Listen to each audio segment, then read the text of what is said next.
It's all about nurturing talent, and I want us now to get into a conversation this afternoon. And it's all about the second edition of the World AIDS Day Marathon that will be held on the 30th of November here in Nairobi. And to help me discuss on what the expectations and how important this day it will be is Angela Lagat, who's the Director of Partnerships and Resource Mobilization at the National Syndemic Disease Control Council.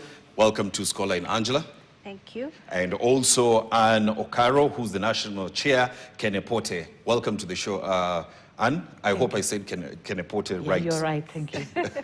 Good to have you. Angela, before we even take a look at what we expect in this year's edition of the World AIDS Day Half Marathon, how successful was the first edition last year? So last year, thank you. So last year we had over 8,000 runners. Mm-hmm. We were able to raise awareness and spotlight the issues facing men and boys, because our data shows that they were dying more than women. We were able to have something called the Color Festival, where young people come and we have specific messages targeting them. We throw and splash color. So it was a very successful event last year. This year, it's the 37th time that we are doing it as a country. Where our theme is one goal, one race, and we are going to spotlight the adolescent and young person. Why? Because, you know, as I can see you're a young person, 59% of our population is below the ages of 35. But data is showing us that we have a vulnerability in the sense that we have three threats that are facing young people, adolescent and young, especially girls and young women. One of the threats is new HIV infections. The other threat is gender-based violence. The other threat is mistimed pregnancies. So our data shows us that 41% of our new HIV infections last year came from this population. Over almost 250 were mistimed pregnancies. We had reported cases of gender-based violence of almost 18,000. And that is why we want to spotlight this marathon around this age group. Additionally, if we don't do that, what we will do is risk harnessing what we call the demographic dividend, meaning that if we have more young people having meaningful employment, we'll have less people being dependent, meaning that right now, if we have 59% of young people entering employment, we'll have less people who are dependent on them. So if we don't take care of this population, we're going to have a problem in the country, and hence the spotlight on them. Anne, somebody will want to know how effective is a marathon in creating this awareness and the goal that Angela has just spoken of, one goal that we have. How important is sports in spreading this awareness? Thank you so much. Just as Angela has said, it's about creating that awareness. And to us, I think this is a platform whereby we are able to come, people of different walks of life, just to come and give support. Yes. The young ones, we look at those things that really favor them, those things that they really like. What is it that would really have an impact? So having a marathon, learning from what happened last year, realized that this is something fun to them, because it's not about running only. There are other games and activities that are going to take place. Yes. For example, the Zuba, they enjoy dancing. They have a lot of energy. So having this marathon will also make them interact with other youths, get to learn from each other. They share different stories. They learn from each other's. Yeah. Yes, of course, learning from each other is the most important thing. And Angela, beyond the finish line, when the participants that are taking part in this World AIDS Day Marathon, when they finish, the crossing line, I mean, what do you want them to take home? What is that message that you want to take home? What we want them to take home? Okay, so we want to, as I said, we want to spotlight the issue around adolescent and young women, boys and girls. I think we have to go back to the basics as a country, about abstinence, about being faithful to one person, about consistent use of a condom.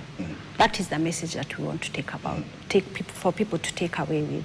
We also want to talk about the new prevention technology methods that we are bringing into the country.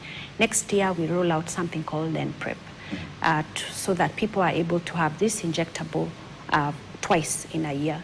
So the takeaway home is we're going back to basics. There's been a disruption across the whole globe. There's been reduction in terms of funding for HIV.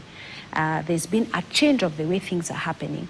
As a government, we want to take ownership of the response, and by leading that, we want to focus on prevention and make sure that we are able to maintain treatment for the 1.4 million patients that we have. So the take home, we're going back to basics: abstinence, being faithful, and use of condoms. Yes, Anne, you spoke about why a marathon, but the question will be how effective is it in creating awareness? How is a marathon effective in creating awareness? Just as Angela has spoken, again, this is a platform where they are able to talk much. As a teacher and somebody who works a lot with the learners, there are those things that they love doing. This marathon, apart from making them learn, it's also a way of making them become creative and innovative. Through this, they're able to learn so much, because apart from that, why should they abstain? Why should they be faithful to one partner? Yeah? At the end of the day, why should they use condoms? So this is something, it's also a learning space. Like now we are having the long holiday. Yes. What is it that parents are giving to the learners? Most of the parents leave the children in the morning and go home. We want to create a space whereby, apart from just leaving the children idling, what else can they do? So I'm sure this marathon after 30th, the December holiday will be quite different for the adolescents and young persons, because the reality will have been spoken. We are talking about having people from all walks of life. It's not about only those ones living with HIV, but it's inclusive. So what are the others who have not yet, who are not infected with the virus, going to learn? So from the stories that will be shared, I'm very sure that they are going to learn something. They'll have a take home that abstaining is key. Yes. And these are the messages that we want to bring. If you've decided to stay negative, stay negative. The don'ts of living positive and the do's. This is what we are trying to bring out. So that one is key. And a challenge also to the Ministry of Education. Yes. As learners, having a bigger population of the triple threat.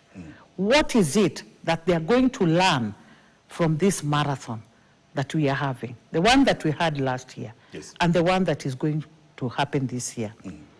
After that, what are some of the things that they will see useful to be part of the curriculum now that we are moving to the competency-based education? What is it that they are going to look at and have the curriculum revised so that the learners can start learning it at appropriate ages? What messages are we giving to them? Yes. Yes, Angela, how many participants are you expecting this year? I mean, first edition having 8,000, that was a huge number. How many participants are you looking forward to have this year? And if somebody is watching right now, how can they be part of this marathon? Okay, so I'm hoping that we can get to 10,000 participants. If people go to our website, that is wad.nsdcc.go.ke, we have an array of benefits that people can accrue from, whether you want to register as an individual or you want to register as a corporate. Yes. And think about it like this. Imagine it's a day that is commemorated across the whole world. So as a corporate or as an individual, you're able to engage and be part of that commemoration. Additionally, we want everyone to think of it as changing one life at a time. One of the things that we realize, because these are young girls who trade, maybe they want to have sex because they don't have pads. how can you change that girl's life? Buy her sanitary product. You can bring the products to our office. You can help us buy through the website. Buy a T-shirt so that that money then is used to buy the product. Engage with 10,000 participants at national level and also at county level. And then additionally, every quarter, 3 times in a quarter, as NSDCC, we have public education. Come along with us so that you can increase your footprint for corporate social responsibility. There are also people who are watching and they want to know which categories do you have. It's a half marathon, but now that you've said it's all inclusive, which other categories do you have? So we have the 21. Okay, me, I'm not in that WhatsApp group. Those are professional runners. I don't know whether you run. So there's 10 kilometers, there's 5-kilometer race, there's the CEO and corporate run, and also we have a wheelchair race. That day, we're also going to have a medical camp. So after the finish line, people can then engage with it and have an experience with the different things that we want to do on that day. So there's a medical camp, there's an exhibition, there's the color festival for young people, then there's also food. And to make sure that the experience is wow. It's a wholesome experience. And the goal, of course, is by 2030, you know, to have reduced the number of cases of HIV/AIDS. How can sports, you know, help, not only now athletics, now that, of course, we are having the marathon on the 30th, but sports in general? How can it be used more to, you know, drive towards that 2030 goal? First and foremost, it can be used to create that awareness. Yes, that is key. So it's not about HIV alone, but even other ailments. Kenyans mostly believe in taking drugs when they're sick. But I believe that sports is a way of just getting healthy. So as we work towards this, we are looking at so many things. People go to gyms. That day, the 21-kilometer walk, that one is a gym on its own. Calories will be shed. We talk about living healthy. Yes. How do we do it? So after that 30th, I'm sure we have people who will always be looking forward to World AIDS Day so that they can do the marathon. They'll also have medical camps. People fear going to hospital for cancer screening and all that, HIV testing. On that day, it will be free, in a free space. Yes. And once you test positive, of course, your results are confidential and you are supported through care and treatment. To me, that one is a plus. For the kids, because we'll also have the kids, a kids corner. Yes. Parents are being encouraged to bring their kids out there. There are children who've never gotten out of the estate. The farthest wameenda is just within the estate. Yes. They'll have their Kili kids live there. Yes. Which is also a learning process. So Yes. apart, Sure, finish. so apart from just the health bit of it, Yes. there'll be so much learning. Yeah. Yes, Angela, of course, you cannot have such an event without working with Athletics Kenya. If you can tell us about your partnership with them to make sure that, you know, the day comes to fruition. Yes, so we have an array of partners. We have actually a technical working group that includes AK. It also includes the police. It also includes, so different partners. Yes. So for AK, they've come along with us to help us do the route and measure the route so that we are in international standards. They've also determined for us, in fact, including ADAC. ADAC is also on board. So the route times, the route, how the route will look like, and even making sure that there are technical officials along the route. Yes. So they are a key partner for us. So I think for me, this is one, I would say if you're an enthusiast of sports, or you like to run, like for health, to be fit, let this become your last marathon of the year, because it actually will be. Yes. Yes. And before I move to Angela, people will be asking, why Nairobi? Why are you putting it in Nairobi and not taking it out of town? So this is our second edition, as you had said. We've just started. So I'm hoping that we'll be able to go across the country once we've understood how to do it, because this is the second time. We learned some lessons. We want to make it better in this one. I don't see why we shouldn't go to other towns. And community partnership is also very important, aside from having other partners in the fruition of this marathon. And of course, people will want to be part of it. They will not want to feel that they're interrupted, but rather they are included. Yes. How does that go down? I think, to me, it is a good move, because if we looked at people living with HIV alone, it would not make sense. We have our support systems from the bigger community. Yes. So this community is coming with us and commemorating this day to us is a plus. That tells us we are not alone. The stories will also help along in fighting stigma and discrimination that is killing most of the communities of people living with HIV. So we have different communities. We have the key populations. We have the adolescents and young persons. We have the people living with disability, all inclusive in that race. So coming together in just this platform to us is really great. And then having the other support systems from other communities. We have people even coming in from other counties. They're in other counties, but they just want to have a taste of the national marathon, which to me, I think, is going an extra mile to support. Angela has talked of supporting the cause, giving the dignity packs. I think this will come along just to show the community that these adolescents and young persons, that little dignity pack can help a lot in lowering early teenage pregnancies and sexual gender-based violence. Because the girl will be assured, they'll be aware of themselves, what they want and what they don't want, and what to do at what time. So we're wrapping up the conversation. Angela, 10 seconds. What are you expecting on that day? For me personally, and I think also for the council, come, let's create some fun memories, remember the people who we've lost along the way, and just be healthy. All of us, you know, the new smoking is sitting down. Live, move.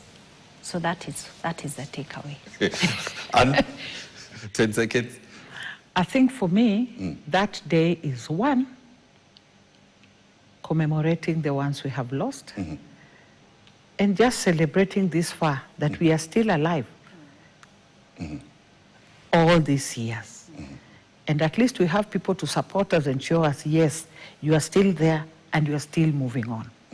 Yeah. Yes. One thing I forgot to ask you. We've talked about 30th is when we have the marathon, but you forgot to tell the world, or rather Kenya, when the World AIDS Day is. It's not on the 30th. No, it's not on the 30th. Yes. It's true. It's usually held on the 1st of December. But because we want to run a marathon, we cannot close the roads on the 1st. Yes. So that is why we are running on Sunday.